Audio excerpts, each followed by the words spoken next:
This is my first video for the channel, the disabled kayaker. I hope you can hear me well. If not, I'll have to dub this over. It's going to be a pain in the ass. But, I'm fishing today on my kayak. As you can probably tell, we're swaying a bit. But, y'all voted, and it seems that y'all want me to talk about political ableism. And I think about political ableism a lot, especially recently with Donald Trump being diagnosed with coronavirus.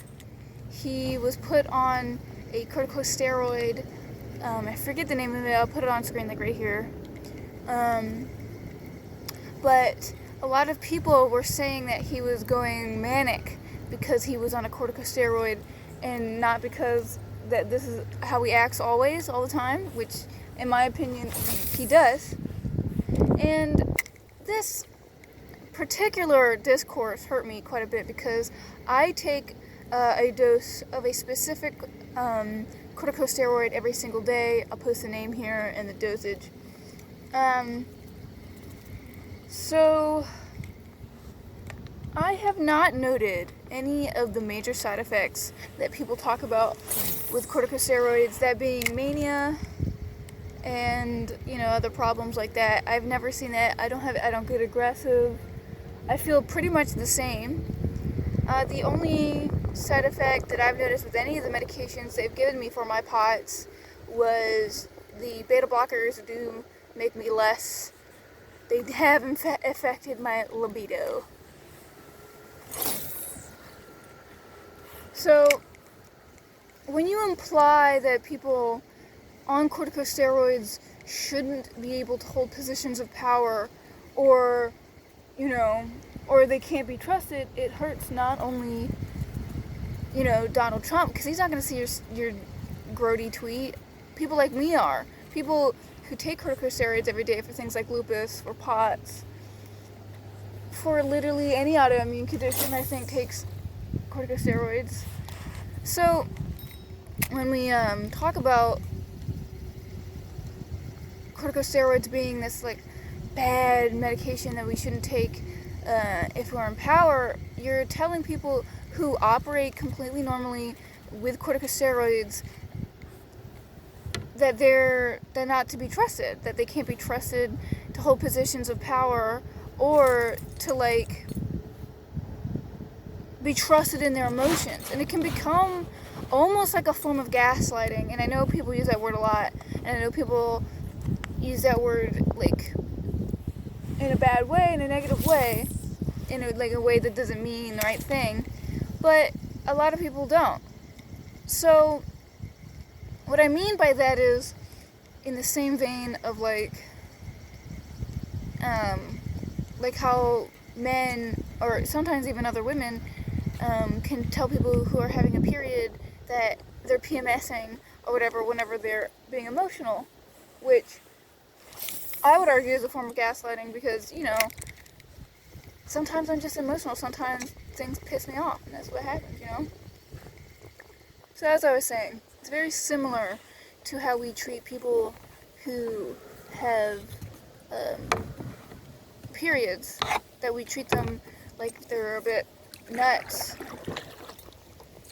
If they're having an outburst for any reason, whether aggressive or non-aggressive, we call them, you know, guys are like, oh, you're PMSing, you know, to right away their anger or distress at something, which, you know, should be noted. We should take these people seriously, even if they are PMSing, because PMSing doesn't make you a non-rational person. Just for me at least, just heightens my emotions. So what other forms of political ableism do I see? A lot of it is like the assumption that people who are sick in any way shouldn't be in positions of power. Like a lot of people a while back, I'll try to find examples of this and I'll put them on screen, were criticizing Trump for not being able to drink water without two hands, which how does that make him less able to run a country other than being ableist? Y'all being ableist? Like, he shouldn't run a country because he's a bigot and he's a fascist, of course. But drinking water with two hands doesn't make you less able to be in a position of power. That doesn't affect anything, really. Or tripping or falling. Like, people did that with Hillary Clinton in the 2016 election cycle, is that she, like, tripped or she was coughing or whatever, and they're like, oh, she's weak. She can't run a country because she coughed or tripped once, or she lost a shoe. Like, I don't know, it always makes me a bit upset, especially because I'm exhausted all the time. I'm sick, I'm chronically ill. I have things that literally slow the amount of blood that goes to my brain and I pass out, but that doesn't make me less able to work.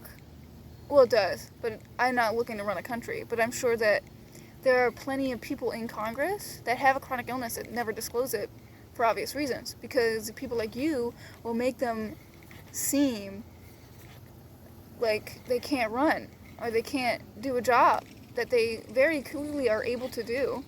Most people I know with a chronic illness hide the fact that they are chronically ill because they don't want to be judged because of it. And that's totally understandable, especially when the things that you see on Twitter or even in the news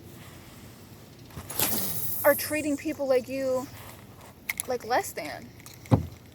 And that goes also for people with mental illnesses like schizophrenia, schizoaffective disorder, and other issues like that. The assumption that they can't run in positions of power because they have a mental disorder like that. Like, we're completely removing them from the entire concept of being represented in government. Like, I don't think a representative government is the way to go, but in the system we have right now, I think if we're going to operate under the idea that everybody should be represented in government, we should also think about how people with severe mental illnesses are not represented in government at all. And advocacy groups aren't perfect. Allyship groups are never perfect. And I'm sure there are people who have their delusions or their hallucinations or whatever, what have you, completely under control, but they know if they run for government, people will criticize them because they have some form of mental illness that, you know, they couldn't control. It's not like they decided to have a mental illness like that.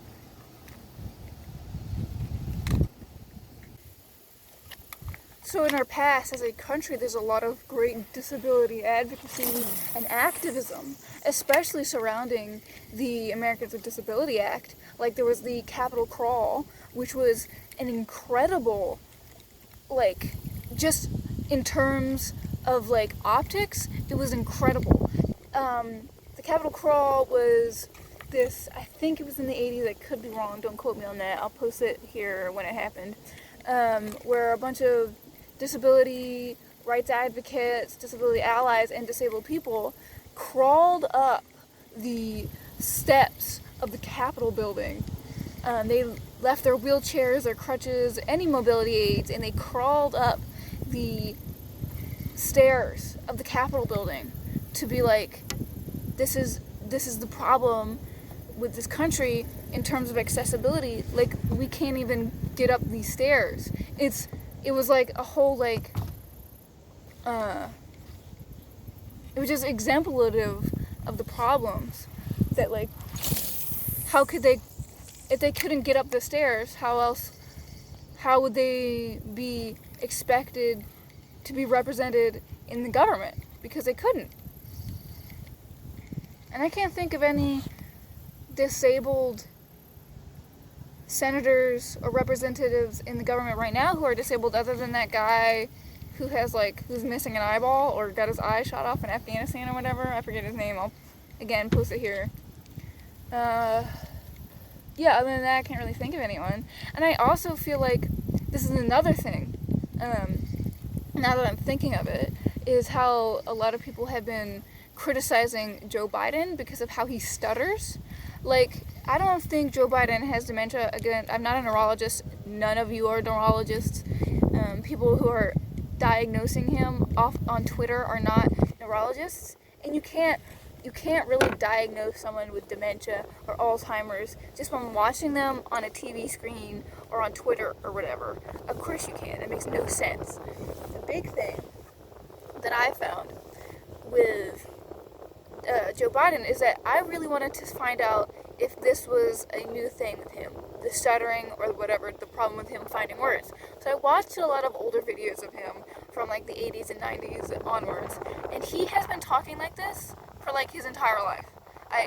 That's just the way he is. That's how he talks, and that's just how a lot of people with stuttering problems talk.